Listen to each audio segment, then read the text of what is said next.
All right, so having given our code the capability to ask three questions, for example, the year, month, and day of birth, converting them to integer, now it's time to extend the capabilities. Now it's time to interpret these numbers with respect to a date. Now it turns out that there is a very powerful module in Python which we can use for this purpose. However, before doing so, we must first bring in that code, and that brings me to this statement called the import statement. What I'm going to do here is that I'm going to come into the top of the program, line number 1, and I'm going to write a statement here called import date time as dt. Now, this must look a little bit daunting. What exactly are we telling the interpreter to do here? Notice I have put this in the first line, which means when the code runs, the first thing the interpreter sees is import datetime as dt.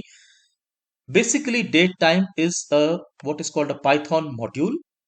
What we are telling the interpreter is that, hey, look, I want to use the code that is present inside datetime. Hence, please bring that into my program. And within my program, I'm going to refer to this as dt. We'll see what this means. But I do want to make a point here that it's good to import whatever you want to import in the beginning, and that's why I have put everything here on line number 1. Now, just to make this all a little bit clear so that you get more comfortable with all of this, let's take a little closer look at what's going on over here. So, for example, let's say you're writing this program. For example, we are writing this program, where we want to do this birthday countdown.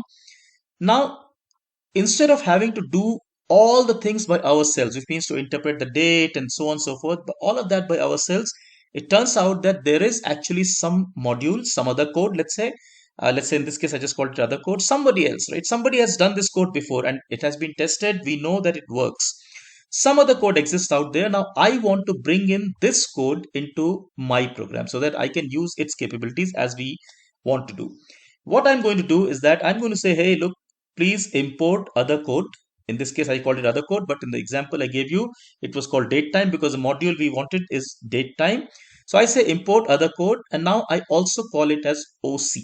Now this is actually not exactly necessary, but just makes the code a little bit more readable. So what we are telling is that once we import this code, my program, which is this program here, can use everything that was present in the other code, which means all functions, variables, whatever it is, I can use them from the other code as though they are my, as though sort of I have some kind of right on them.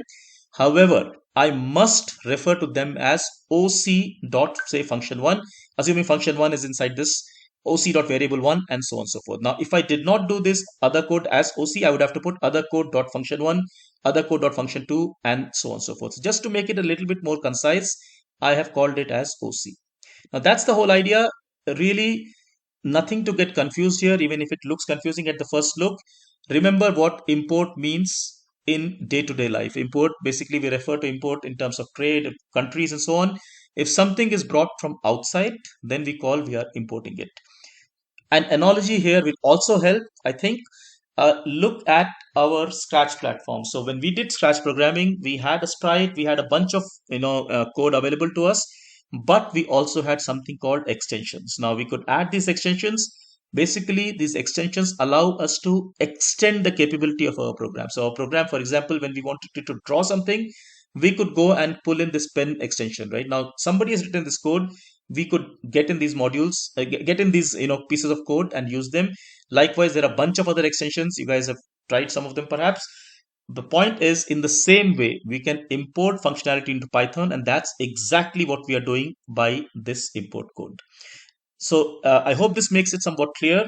We will, like I said, all of this starts making more sense as you do more and more programming, but we will pause here in this video for now. Thank you so much. Take care.